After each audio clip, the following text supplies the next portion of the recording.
Yeah, I just wanted to say, noticing how my wife touched everybody, how she touched their hearts. You know, I knew I had a good woman, but I know I was blessed the time I had with my little wife. She blessed me so much, and she was such a good person. So, you know, everybody, how she touched them, you know, because she liked to pick, but she did it in a good way, not a harmful way. So I just appreciate that. Yeah, we got the chicken and broccoli and the snow peas. We got some kind of a memorial encounter may happen tonight. So who knows? Wow, I got a blessing today. They called me where I bought my car at, Crescent Motors in Aiken. And they know Nikita Koloff. And I'm probably not pronouncing his name right, but he was a wrestler in the 80s. And he has a ministry now. So they knew him, and they told him to come here. And they wanted him to meet my wife, but my wife passed. So the audio is kind of hard to hear, but it's just us sitting around talking, and then at the end they pray for me. And he invited me to a thing they got called Man Camp. They do it October the 20th, so I got to go sign up for that. And it's a good thing to change, and you know, I've been fighting weight and confused and trying to find purpose, and you know, whether I want to go work or disability or what. And so I think this camp would be good to go to. So I just wanted to share this. He said I could use it, and I figured it'd be cool to put on the channel. It's pretty awesome, man, to meet him. And I didn't know who he was at first, but you know, my wife would have knew because she loved wrestling. And I think I seen him a long time ago, but I can't remember, because when I was little, I'd watch wrestling, and the bigger kids would, I went to a boarding school, they'd beat me up, so I didn't like wrestling, you know, because they used it to hurt, and wrestling was kind of scripted a little bit, but you know, it's real. But when the kids doing it, it hurt. Bunch of guys that failed were like 18, should have been graduated. I was only 14, so you know, I got through it. But anyway, enjoy it if you can. It's pretty cool. That's right. And they actually, you know, can you share that?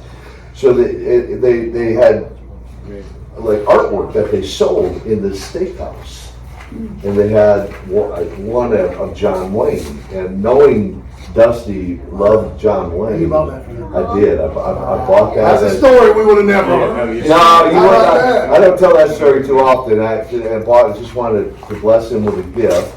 Back in those days, with that portrait of John, the Duke, one of his favorite actors, the Duke, John Wayne. So Well, that night in Greensboro, Ocala, Florida, yeah, at a quarter horse racehorse sale, okay, and Dusty was there, okay, but he was sitting right behind me to my left, right here, right, and we talked him a little bit and all that, and you know, I told him how big a fan I was, but the ringman that was looking at us was cockeyed, right? So every time the bid went up, it was, my wife was here, every time the bid went up, he'd go, and he'd be pointing at me. I had my hands in my pocket. You know, I was sitting on them, right? My wife said, "You bidding?" I said, "I'm not bidding." It was Dusty. Dusty rode behind us. He was buying a quarter horse racehorse. yeah, Right? Yep. But the guy was looking straight at me, and and it wasn't me, it was Dusty. that's fantastic. He did. his eyes, right? Yeah. Oh my gosh! I'll tell you, since you brought that, I'll tell you one other quick Dusty story. That is kind of a fun one. When we had very few days off when we traveled, and if we had a day off, you know, we'd be home. But for whatever reason, we had a day off in Memphis, Tennessee, and it was at the height of our whole superpower run and the whole deal. And I don't know why. I just like I had never been to Graceland, never been to Elvis's estate. I'm like, Dust, hey dude, let's go to Graceland. He's like, let's do it, right? So we get this taxi, we ride over to Graceland. I want to tell you this, because we were in the height of the superpower run, I think we were more popular than Graceland was at Graceland. Yes. I can't tell you how many times we got stopped, like trying to see Graceland. Can we get a picture? Can we get a picture? Can we get? Yeah. So yeah, it was probably not the best way to tour Graceland for the first time, but he's great about. We were great about. We just took care of the fans that day who came to see Elvis, but got surprised by the superpowers that day. Got to get, I guess you might say, a double blessing. They got to see Graceland and get a picture with the superpowers. So That's cool. yeah, another little dusty side story. So. But championship belts and all that's recorded. You can keep up with all that. But what I was saying about that night in Greensboro, when Nikita came down that aisle for that steel cage match against the Horsemen, it was a JJ and Tully. Tully was on the floor. It was JJ, Ole Anderson, and JJ Dillon. JJ was substituted for Tully, who was in a sling. Somehow he And hurt Baby his arm. Doll was at ringside that night. She might have been. Yeah, she probably was. But Dustin had a partner, and I had beat him up the 4, 5, 6 weeks in a row leading up to this. Mystery partner. He had a mystery partner. Nobody knew who it was. Okay, and in Greensboro, which is the mecca of championship wrestling at that time, 20,000+ people. It was big. And he comes down that aisle with that chain. They say, and this is people like Tony Schiavone and people that had been in Jim Ross, that have been wrestling announcers their whole life. They've never heard the crowd It was pop like it did that night before or since on a turn. Because they turn. They'll turn one heel, turn one baby face, whatever. But Nikita's from heel to baby face turn is the biggest pop that wrestling knows about. I mean, that's I better than the world became a championship. fan at that time. I hated you before that. Oh, sure. Right. Which you were supposed to. Thank you very much. Yeah. But that's amazing when It they. killed me when you win, and you would win quite often, right? But Yeah. Oh yeah. When he put that sickle on Ole, and and the whole crowd just went from coming into that auditorium hating him to just loving him. And buddy, they got on that train and y'all rode it, didn't you? I actually I confirmed that with Tony Schiavone, because you're right about, he has broadcast, color commentated some of the biggest matches in pro wrestling. And he interviewed me on his podcast, I don't know, maybe a year or two ago or something. And I'd always heard that he had made that statement. So on his podcast, I said, Tony, I have a question for you. I said, this is what I always heard, and I just want to hear it from the horse's mouth and get it confirmed from you. Is it true, when you were asked what was the biggest pop you had ever heard in pro wrestling, it was the night I turned? He said, emphatically, without question, without a doubt. That's strong. No. As you said, prior or since then. So how did that feel to you when you walked down that aisle with that he chain? probably didn't hear none of it. You had people throw Well, things at you. it was dead silence. When you were walking down, just the music was playing, because all a hush came over the crowd because they didn't know what to expect. And then when I tore into Ole and there was that pop you're talking about, the place erupted, or as the old expression goes, the roof came off the building. Yeah, it was. I mean, to say it wasn't in a sense euphoric would be an understatement. I mean, in the moment, it's. Can you imagine? Can you? It's the only entertainment at that swing. It's the only entertainment we had. Yeah, you're right. Right. You're right. It was, Right. and it was entertainment, but Right. we didn't see it we seen it as it was A sport. You didn't have cable Yeah. TV football games. No. You got Monday Night Football. At part of that time, we still had a black and white TV at the home. Wow. Wow. And the constant was wrestling was on. Wrestling, Saturdays, wrestling. Superstation had the Braves, but that was about the only baseball you could watch. Am I right? Yeah. It wasn't like now where you can watch a game anywhere, anytime. Mm-hmm. And he's right. Jim's right. That was our entertainment. And I'm gonna tell you, any Then they man just my look at age pay-per-view.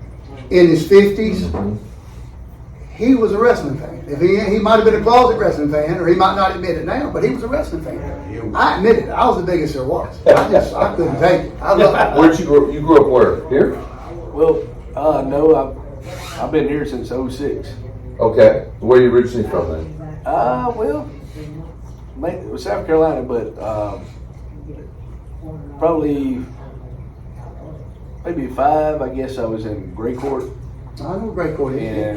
And then my mom and dad started arguing real bad. They were divorced already, but I went to live with my dad like 7th grade, 8th grade. Then I went to Tomasi DAR boarding school. And then after that, I went back to my tried college first time. Then I went to live with my mother, and then I got my own place and went back to college, and then met my wife Subway. Where? What town? Lawrence. Lawrence, South I was Carolina. in Lawrence for a good minute. That's where you met her. Met her in Lawrence. Yeah, because about when the Gulf War, I was there, and all the telephones were blocked. Couldn't even get a phone call through. Did you live here now? Live in Aiken? I live here. Well, yeah, I live in Trenton. Okay. My children, this is where they grew up. But we come home, you know, it's different now. You know, my wife's passed, you know, but it's still, I can go out there and it took me a long time to get where we're at. And we've been there since 2020. We got out in the country, you know, and you can hear the wind come through the trees and out the water, and it's peaceful. Cool. That's good. Very cool. So we like that. Very cool. That's awesome.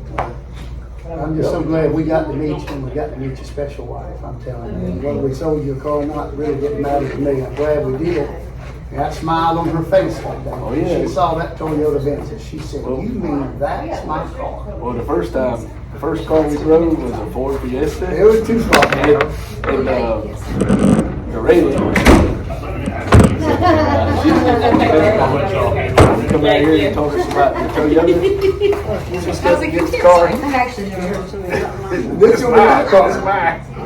And she's got we even got a duck. I still got a duck that we got. She wanted one of the ducks. She wanted a duck.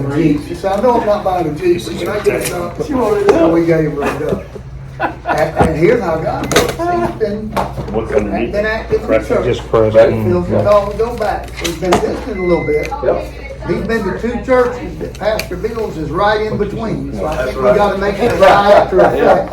I'll introduce You him. gotta visit them all. Visit them all. First one I just boo-boo. Oh, it's on the car. I They got thought it now. No they thought I wonder. was, No wonder I didn't think about it. I was a bad person. And I said, "Wow, Give me that one back. It's not empty. they didn't know." Oh, they thought you was confessing your sins. Yeah, they just, you know, because they were just, so a lot of them just preach that message, beat you up when you're in church and try to No, I'm just. say, Yeah, sometimes they do. Yeah, no, that's true. That's true. But what made you get into the ministry after wrestling? I thought there was no such Well, thing as a temporary tag. it's a great question. It is. There is? Yeah. Like, if we would transfer them, Oh, this is I'm like, oh man. I would take that tag and Bless take you. the rest. Thank you. But when we go out of state, I mean, definitely not. But you don't A lot of ways I like could. if I'm buying my very A lot of ways I car, could if you do not have a take that question or answer the question. It wasn't, and we put one of these on there, then they'll. On my radar. they will Maybe just start with that. Right. you know, So there is. I grew up in you'll see church. these. Okay, I thought they kind of They changed some stuff, but that's how I do it now. I'm gonna go back and put this on. A lot of people didn't realize She'll be labeled. Well, I just recently, She I'll tell finished you this nothing in little there. side story. I was at a church a I'll couple walk weeks around ago. I there. was up in the south. We were trying to get some videos You're welcome, I mean. coordinated, lined up. Whatever that And the is. guy walks up and he says something to me, and I say something to him, and he gets this like deadpan look on his face. I'm like, "You okay, dude?" He's like, "You just shattered my childhood." Like he was like totally serious. He goes, "Until right now." He thought you was really. Oh yeah, he goes, until you spoke just now, all this time I thought you were from Russia. Tell about the lady and the kid up in West Virginia. Well, let me get back to answering the question first. So anyway, so people still think I am. So apparently I did my job well. If they hated me, apparently I did my job well. So We but hate you. all that to say, Ministry wasn't on my radar. I tell people I didn't grow up in church, but that doesn't mean I didn't know the story of Jesus. You know, the man that died on the cross, right? Spikes through his hands and his feet. I knew the story, but the story had never made the 18-inch trip from my head down to my heart. Oh, okay. I knew the story, but it never made that trip. So I leave wrestling in November of '92, like under my own terms, just made an executive decision to walk away. When did you start? What year? 84. 84. And so I made a decision to just walk away and in search of, you might say, what's next for Nikita Koloff. Right. Okay? Give you purpose. Yeah, beyond entertaining fans in the ring, what's my purpose? What's the next purpose? My being here, right? I had a health club at the time, but I figured out really quick I didn't want to confine myself to 4 walls for the rest of my life. I want to do more than that. I'd met a Christian couple during that time frame, and who had invited me to their church. And so in October of '93, so November '92, last match. Fast forward October '93, I randomly, called them one day and said, hey, I'm going to come to your church Sunday. Great, we'll meet you there. And it was at that church that I had what I would call an aha moment, meaning knowing something was missing in my life, not knowing what that was. It was on that morning that I realized a relationship with Christ is what was missing. I knew the story, but the story didn't transform or change my life. And so on that morning, 17 October 1993, went to the altar, got on my knees, confessed and repented, and asked Jesus to come in my heart. And there was a genuine encounter that day that took me from what I would say from success to significance. That purpose I told you I was looking for, in a moment realized I'm here for more than just entertaining fans in a wrestling ring. And I'll tell you this part of the story, I don't always tell this part of the story. That day, this elderly man comes up to me, introduces himself, he says, my name's Buddy, not a wrestling fan, please don't be offended by that, but I got to share something with you. I'm like, go for it. He says, 5 years ago, I'm watching television, surfing the channels, I stop on wrestling. He goes, I don't even like wrestling, and I'm watching wrestling and wondering why. He goes, you come on and you're doing an interview, and the Lord speaks to my heart and says these words, Nikita, quote, pray for that man's salvation. I have a call to ministry in my life. Wow. He said, the bigger wow is, he said, I prayed for you the last 5 years every day. Wow. This guy doesn't know me, right? Right. He just, the Lord spoke something to his heart. You see me on TV. He goes, I didn't know you were here today. He goes, I've been here several months because I've been really sick. And I wasn't coming today. And he didn't look well. I mean, he was kind of ashy, pale, right? He was, but I came after arguing with God about coming. I finally gave in and said, fine, Lord, I'll go. And I sat in the back, and he wouldn't know I was there because I was sitting in these risers. He goes, but the minute you walked across the front, and then he started tearing up, right? He goes, that's the guy I've been praying for 5 years. Wow. Oh my gosh. And it dawned on him, he goes, God blessed me today to allow me, with my own eyes, see you, Nikita Koloff, give your life to Jesus Christ. Oh, man. And he didn't live much longer than that either. And so from that, my brother, is when I began to process and go, okay, what's that look like, or what's that mean? I mean, I understood the salvation part of it, but I can't honestly say I understood the call to ministry part of it. So over a period of 5 years of being discipled, not just launching out into ministry, but actually being discipled and going on projects like building projects and just going to serve. In 1998, Koloff for Christ Ministries was officially launched, you might say. And it's at that point the Lord opened up doors. To fast forward to today, I would summarize to say, since that decision that day, I've now ministered in over 1,300 churches, been to all 50 states, 36 different countries. I've ministered to an audience of 1. And the largest to date, I actually had my buddy Lex Luger with me, was in Jamaica to over 73,000. Wow. So, yeah, so God has developed over time, he's developed the ministry. It's his, it's not mine, it's his. I just walk in and trying to follow his lead. That's so cool. In all those countries you went to, did you ever really go to Russia? Moldova, which is kind of next door Yeah, it is right next door. to Russia, but that's as close as I've gotten so far. The Russian assassins. So what? I'll tell you one more quick story. So we were wrestling in Kuwait in 1985. Yep. It's the height of people hating me. 1985. I'm going to Kuwait. We're going to be in the capital of Kuwait, whatever that city was, for 10 days, and posters all over the city, right? The Russian ambassador who lives in Kuwait in the Russian embassy sees the advertising. He contacts the promoter, finds out who the promoter is, and says, "Who's this guy with the CCCP headband and the hammer and sickle on his Who is this guy?" Because he was from Russia. If he's from Russia, we want him staying at the embassy.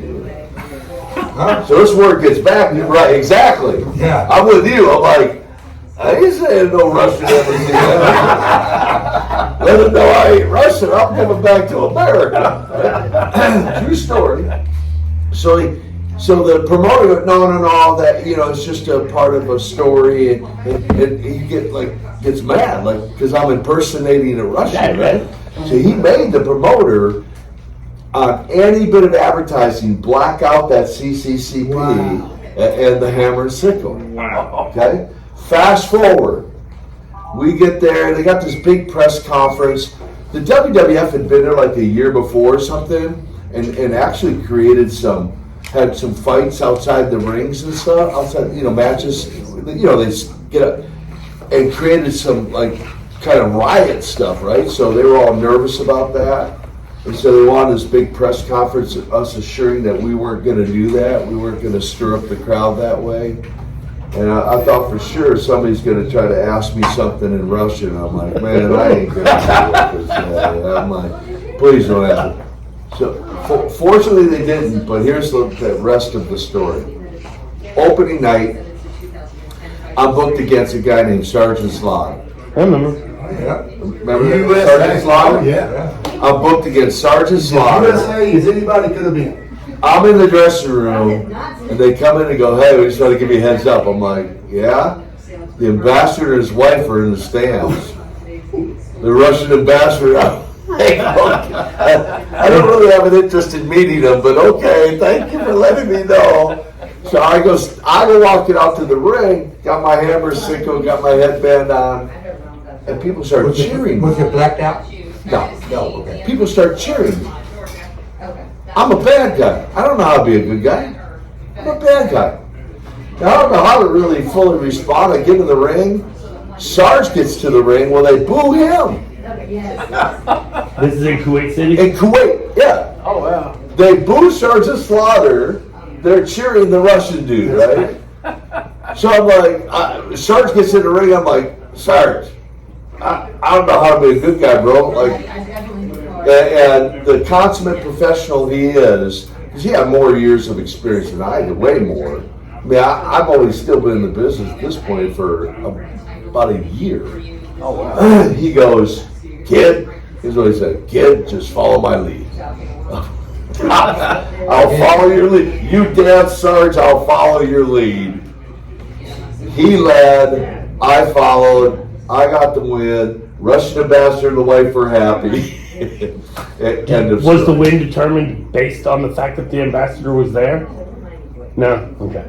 Well, you're going to win that anyway? You mean, It just looked good too.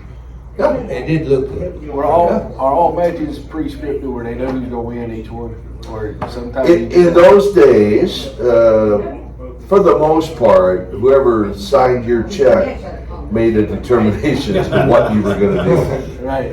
if you wanted to get paid, Yes. You would wrestle at the Spartanburg Memorial Auditorium, right? many times. So We did a lot of TV I went to programs. Wofford, and we would go there and watch the match. And it would be like on a Tuesday night, Yep, and you would beat up somebody, yep. and then you would watch it later, and they would be in a different auditorium, and you would do the exact same thing again. It would be like a replay, but it wasn't. It was it was interesting. Well, because in those days, you could, you know. That was 85, 86. Because in those days, you could, we wrestled just about every night. So it'd be very Somewhere. difficult to try and come up with a different match, completely different match for every single night. And some fans, what you might call groupies, might travel around to several towns. But for the most part, it's a completely different crowd than it was, the town before, the night before, whatever. And if you're working what we call the program with a certain guy, you kind of got certain things down that you're gonna do, and you might tweak it or change it slightly or a little bit or something, but The auditorium was separated by a parking lot from Fraternity Row. Wofford. and TV was I mean, different. right there. TV was different Were back you then too. also carrying that storyline everywhere you went? So Yeah. Spartanburg didn't see it when it happened in Charleston, but Charleston needed to see that same Right, storyline. because you were writing a book, basically. Yeah, it was more local TV, right? Back to the storyline thing with today's product, what you were watching the other day or recently, versus that era was, when I started, there wasn't pay-per-view. There was, we eventually got into closed circuit, but eventually got into pay-per-view, right? And so we just had Starrcade, right, or Great American Bash. See, these guys can't draw out a story because they got a pay-per-view every single month.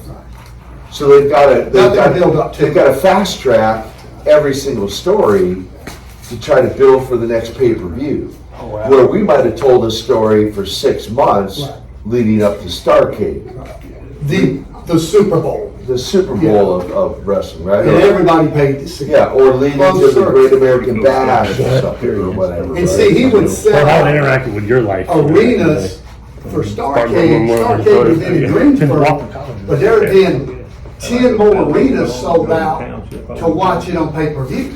Closed circuit. Yeah, closed circuit. Closed You didn't- circuit. Yeah, you didn't get pay-per-view at that time in your house. Right. So you had to pay $19.99 to go sit in the auditorium. Right. And watch it on closed circuit. On a big screen. I mean, that's pulling it right there. That's Yeah. And that was big for our era. That was big because prior to that, you did TV tapings like in Spartanburg. You did TV tapings, local tapings, Mid-Atlantic Championship Wrestling, Worldwide Wrestling, or Georgia Championship Wrestling, or Florida Championship Wrestling, or Mid-South Wrestling, or AWA or WWF. So there's territories all over the country that all had their own little local TV promotion. So you could work a territory, you could work the Mid-Atlantic, have a 2-year run, give a notice, having made a deal with Bill Watts in Louisiana to come into his territory, and you could literally rebrand yourself all over again. The only ones who knew any different were people who bought magazines from the 7-Eleven, who saw all the different territories in the magazine, but you didn't see it on TV. You didn't even know Mid-South existed unless No. you followed To this that. day, I didn't until now. Right. I mean, I thought you, Mr. Wrestling, Ric Flair, y'all were like national. Bishop, how you doing, man?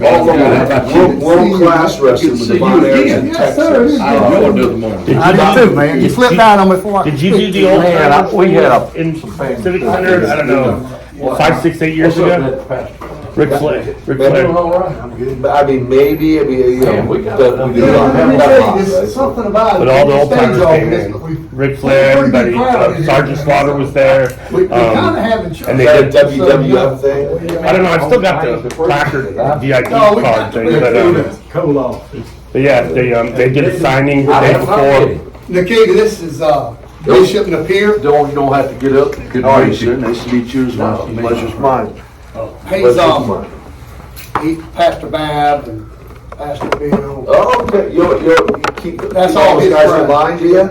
No. I quit all that keeping. Like I heard a story one time. Old preacher he pastored for years, about 40 years, and he stopped pastoring, went into the funeral home business.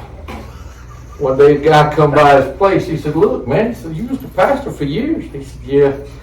He said, you went from pastoring a church to being a mortician, funeral home director? He said, you got that right. He said, what? Why the change? He said, man, 40 years I tried to keep people straight. He said, now when I straighten them out, they stay straight. We never said, I thought about the mortician thing before. I thought, you know what? Some food for thought right That's there. good. Oh, I love it. That's great. I had to tell a little something, you know what I mean? Don't say that one too loud. This is James Barrow. He's a customer of ours, and he bought a car a few weeks ago, and his lovely wife was with him, and she just made a big impact on everybody here. She was a big wrestling fan. And, unfortunately, her battle with cancer, she succumbed to it. Heart a couple of weeks ago. Oh, man, I'm sorry. Yes, sir. And I had wanted to let Nikita meet her because she was such a big wrestling fan. Lord, just continue to console him. You say in your word that you're the God of all comfort, and you bring him comfort. We just thank you for the comfort from him, Lord, in the name of Jesus. And Lord, as his path forward, Lord, as he looks for employment, looks for work, and what he should do, that you'll make that crystal clear for him. And Lord, just provide the right opportunity. Close every door that needs to be closed. Open the right doors. And last but not least, Lord, as we discussed the camp, discussed man camp, Lord, that would be an open door, an invitation, that the timing may be exactly right for him to come to camp next month. And just make that crystal clear for him as well, that the finances would not be an issue in any way regarding that. And we just give you all the glory, praise, and honor in Jesus' name. Amen. When is your next man camp? Okay. Nikita, if he October wants 20th. to come, I'd be honored to scholarship. Tell We him won't that. go with. Thank you so much. I'd be honored. There you go, James.